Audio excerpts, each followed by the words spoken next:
Hi guys, welcome back to my channel.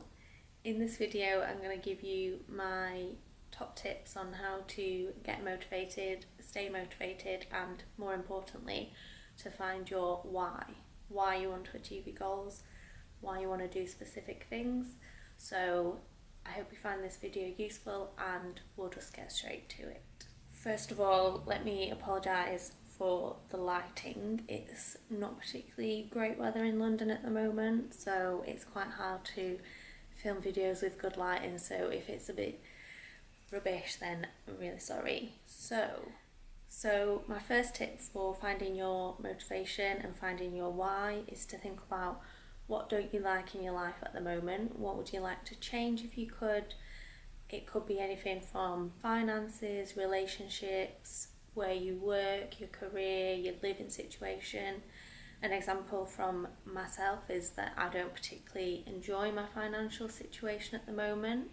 So now that I've got my new job, things will change and improve, but I'm not very good at budgeting, I'm not very good at saving money, I'm not very good at just generally being good with money. So that's why that's one of my kind of main motivators and main goals.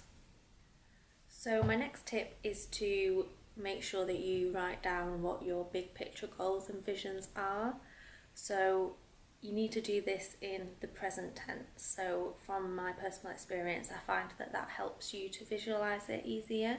So you need to kind of think what your big goals are and then write them down, but in the present tense as though they've already happened, and then trying to visualize those things happening and trying to like summon the feelings that you would get if you'd achieved those goals. So for example, one of mine, quite materialistic, is I would like to have a Mercedes GLE. So I write down in my kind of big picture goals and visions that I have one already. I try and visualise myself driving one, how I would feel if I owned one, looking at pictures of them on the internet, saving them on my phone so I can look at them all the time, and then that just helps me to kind of stay motivated about kind of what I want and why.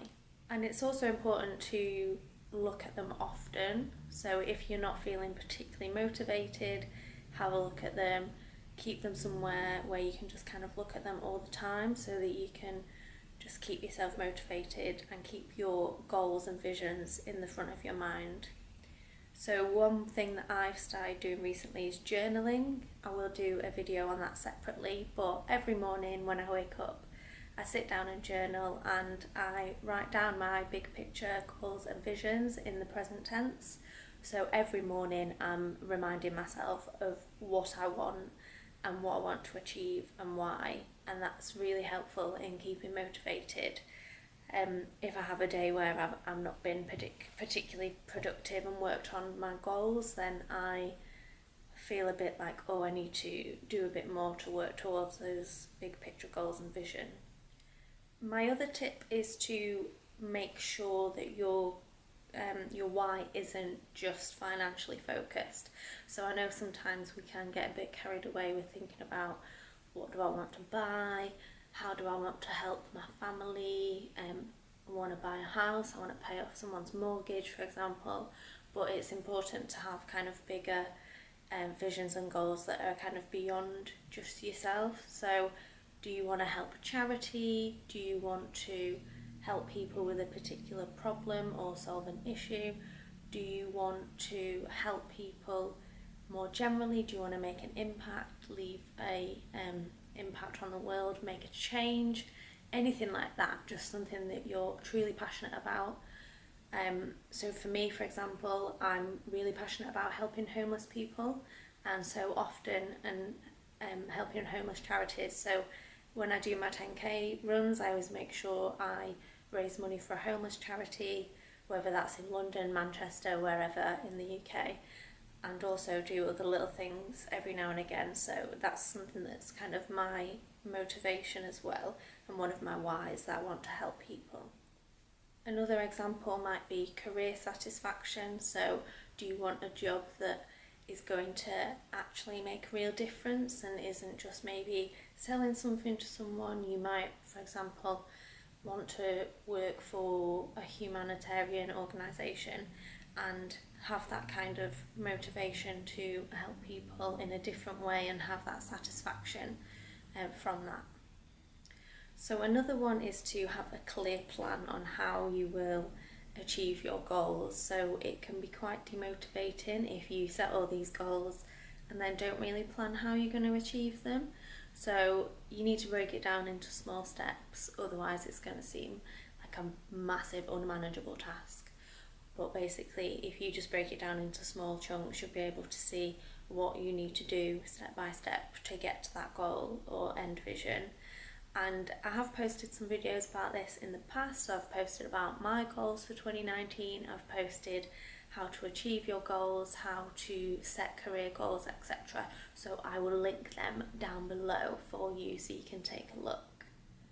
Something else that I find really useful is to try and start my day by listening to or watching some inspiring content. So anything that's going to get you really kind of hyped up and motivated and thinking about, yeah, this person's done this and I aspire to be like that person. So some people that I listen to quite regularly or watch on YouTube is Ed Milet, Mel Robbins, the Gold Digger podcast. I might do a separate video on kind of podcasts that have helped me and kind of books as well, which leads me on to my next point. You should be trying to read inspiring content as well. So whether that's self-help books on, like, if you have a particular issue within yourself, for example, that you want to solve, you should look for a self-help book on that, or something else such as reading autobiographies or biographies of people who inspire you. So I'm currently reading Michelle Obama's book. I think she's a massive inspiration to women. So she's someone that I really wanted to read her book to kind of inspire me as well. Another tip is to look at who you're surrounding yourself with day to day. So are these people inspiring you? Are they supporting you? Or are they trying to lead you astray away from your goals, putting you down for the things you want to do and achieve? It's really important that you keep your energy really centered and don't kind of surround yourself with people who are going to try and drag you down, because it can be quite taxing on your motivation to 1 minute be really motivated and next minute go and hang around with someone who doesn't really want to change their life. They don't want to kind of improve their life, and it's quite hard to relate on that level with someone, and it can be quite draining. So really have a look at who you're surrounding yourself with, who you're friends with.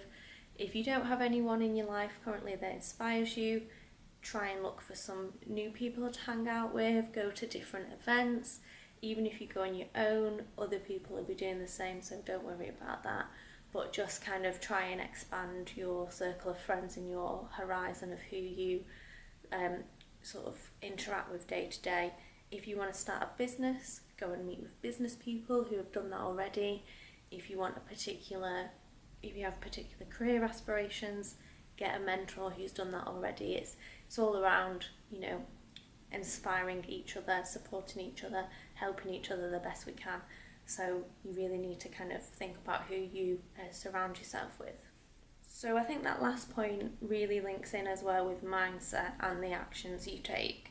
So it's important that your mindset is actually on point. So you need to do maybe a bit of self-discovery. Journaling has really helped me to kind of think about, this is what I set out I was going to do today, and then look at the end of the day, did I actually show up today and do what I said I was going to do?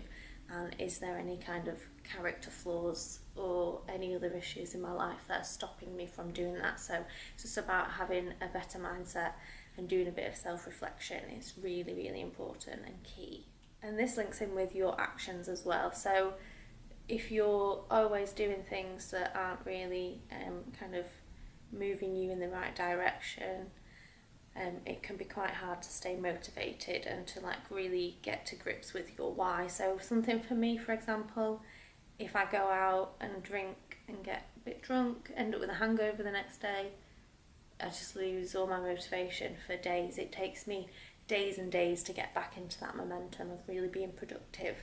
and I also feel like I've wasted a day. So it's a bit of a catch-22 between, you know, going out enjoying yourself, having fun, relaxing, and then whether you really should be doing those particular things. You could do something else to relax, like you could go for a nice quiet meal, you could just go for a walk, etc., read a book. So just need to think about what your actions are, and also it goes back to the who you're hanging around with. If you're always hanging around with people who love to go out for drinks, want to go out for drinks all the time, are always inviting you out for drinks, then you're more likely to actually go and do those things, and that's going to again drag you down and your energy down. And I was trying to think of like analogies for kind of motivation and how it kind of feels and picks up, etc. So I was kind of thinking maybe like a snowball or a plant. So maybe I'll go with the plant. So if you have a seed and that's your kind of little bit of motivation, and you plant it, and then every day you work on that. So you look over your goals, your vision, you visualize it, you water in your little plant, and it's growing and growing and growing. And then eventually you just kind of get to a point where your motivation is quite stable, I would say. It's easy to kind of keep it at a level, and you don't really need to massively tend to it. It just kind of stays. That's how I've kind of found it. I mean, we are only kind of a few weeks into January and everything's going well so far. I don't want to jinx myself, but my motivation has been quite consistent. So I think it is kind of that the more you put in to be motivated, the more you set yourself a bit of a routine, like journaling in the morning, listening to inspiring content, and the easier it is to keep that level of motivation and productivity. My last tip is to get organised and tidy up. So if you've got a desk at home where you would sit and do work, for example, and it's an absolute mess, you're not going to get anything done. You're not going to be motivated to sit down at that desk and get things done. Same with your kind of home environment. If your bedroom's a mess, you're going to be thinking in the back of your mind, I need to tidy up. So that's going to kind of drag you away from the other things that you need to do. So you just need to kind of get a bit organised, tidy up, and keep your space nice and tidy. Like a decluttered space will lead to like a decluttered mind as well. So yeah, really important tip, guys. So that's it for this video. I really hope you find that useful and those tips useful, and please let me know if you do implement them into your life, or if you have any other tips, please let me know in the comments. And if you liked this video, I'd really appreciate it if you gave it a thumbs up and subscribe to my channel.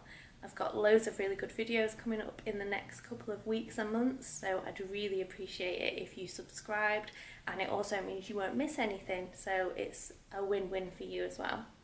So thanks for watching, guys, and I will see you in the next video. Bye!